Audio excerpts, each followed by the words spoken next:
So hello everyone, my name is Ashutosh and in this video we will be discussing about DIS.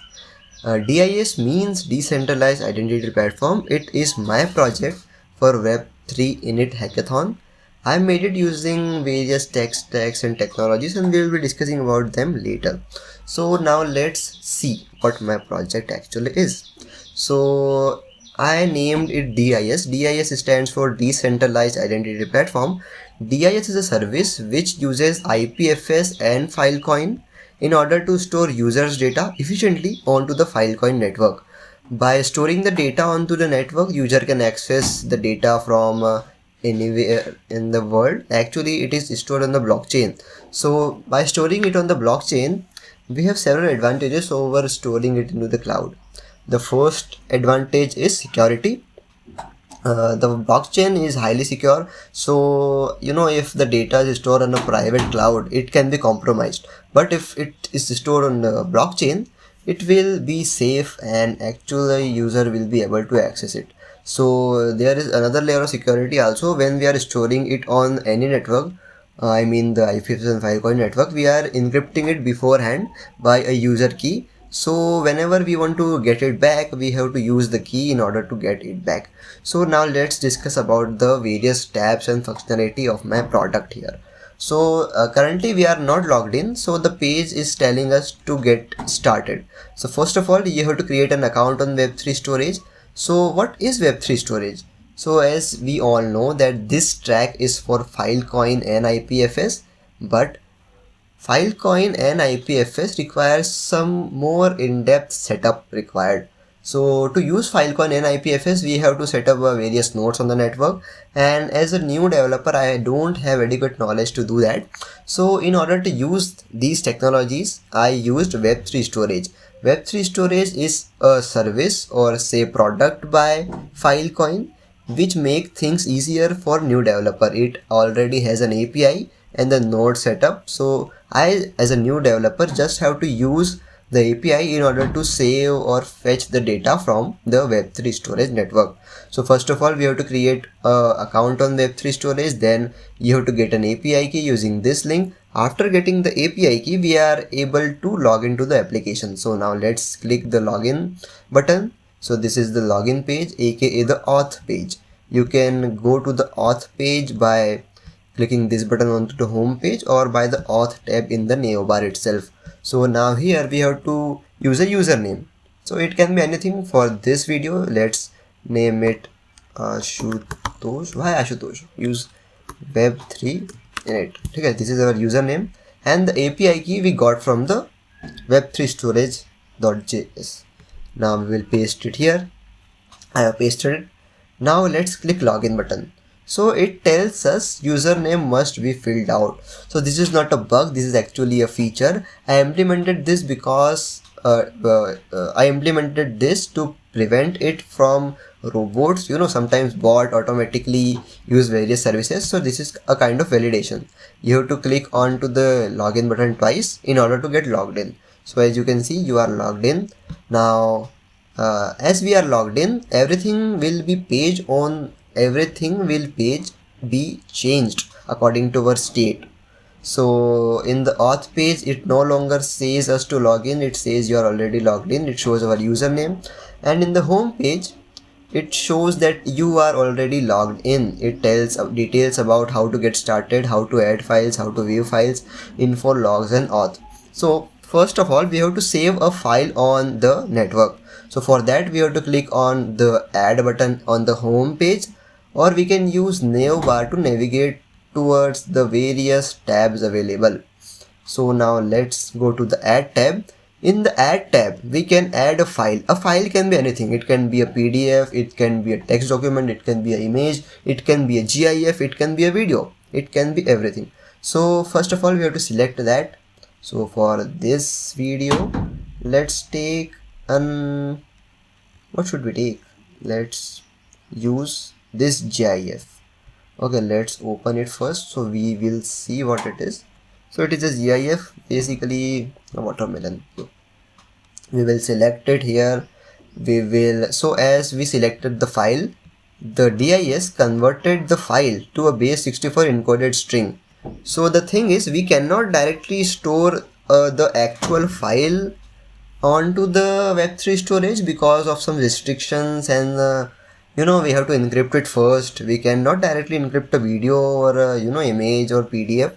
So what we can do is we can convert that data into a base64 string, and we can encrypt or encode no, and we can encrypt the base64 string itself.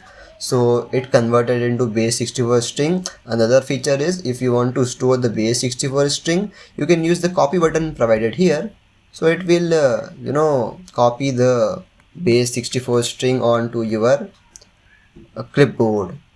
So we have to click the next button. Now we have to enter a key. This key will be only known to the user, and the program will not store it. You will use this key in order to store the data and get back the data from the network. So now let's keep the key 1 2 3 4. We have keep this key. We will click submit button. So the base64 string will now be encrypted, and this is the encrypted string. You can also save this string by using this clipboard icon or using feature. We will click the next button. So yeah, we have to enter a name for this file. So my program has unique identifiers across the tabs. If you want to get information of a file, all of your uploaded files will be available here. It will not store the key, it will store the CID for you. What is CID? So whenever we upload any file to Web3 storage or IPFS, it returns us a CID. CID is a unique identifier for each file, which is provided us in order to get that file back. So currently it was a GIF watermelon, so let's name it a watermelon GIF. Yeah. Okay, now we have to use this slider in order to upload the file. Now this slider is also used to prevent bot actions across the web page. So we have filled it. Now it will upload the GIF or the encrypted data onto the network. So as I said, it will provide us a CID. Okay, this CID, we can store this CID in order to get our data back. As well as we have it here, you can copy it from here. Yeah, so we stored our file on the network and we got a CID key in return. So now we want information about our file, that what we uploaded. So here is a dynamics slide bar, which actually whatever you stored onto the network, the CID is stored here, so you don't have to remember the CID and make things easier for you. So we will select the GIF, then we will click the submit button. So now it fetched all information about our upload, that the CID was that, the size is this, we uploaded this on that timing, network, everything else, and you can copy it from here itself. So we got the information about our file. Now we want to view our file. We will go to the view tab. Now this is another feature making things easier. You don't have to remember the CID, just use the select bar. GIF. Next we have to enter the key. So in our case the key was 1234. If we enter the right key, it will say us that your key is valid, and the basic and the the encrypted string we uploaded to the Web3 storage will be fetched back, and it will be decrypted with our key. So it says us valid key and the data, actual base64 data of our file. We can copy this as well. If we enter a wrong key, it will not do anything. It will tell us your key is invalid and it will refresh the page.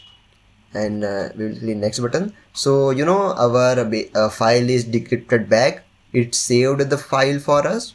Here is the download button. You can download your file back, or it had what we should say it has what it is, it has a iframe. Yeah, iframe is the right word. It had a iframe which shows us the data of the file itself without actually downloading it. So as you can see, we uploaded a GIF. Now we got the GIF back. Now we completed the three pages, three parts, three sections of the product. Add to add a file, info to get information about a file, view to view the actual file. Sorry. The another one is logs. So if you want to get logs of everything you uploaded to the network, you can use this tab. By using logs and clicking the submit here, you will get logs about everything you uploaded to the network. So here is the file, or the GIF we uploaded on two, and these are two files I uploaded later. Last night I was completing this product. So this project is completed following a strict deadline. Actually, I was a bit sick. You can feel it in my voice itself. So I was a bit sick, and the submission date was, I guess, to midnight of the, 12 p.m. on 2 April, I guess. So yeah, I completed it later last night on 1 April. Now I am making a video for it. Now I will upload it soon. So yeah, that was for it. I was really pleased. I got new things to learn about IPFS and Filecoin. So for that reason, I would like to thank Web3init Hackathon, the Clueless community, and all the organizers. I know some of organizers, some of them are from Kolkata. I follow them on LinkedIn, but I can't remember the name. Yeah, one of the communities is Unersal, if I am spelling it right. Yeah. So everything is that.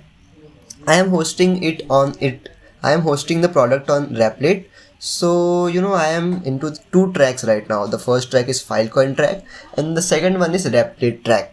So that was my product for Web3init Hackathon. I may have made several English mistakes, and it is because I was a bit sick, and everything is fine. No problem. Thank you. This was my product, and see you in the next one. Thank you.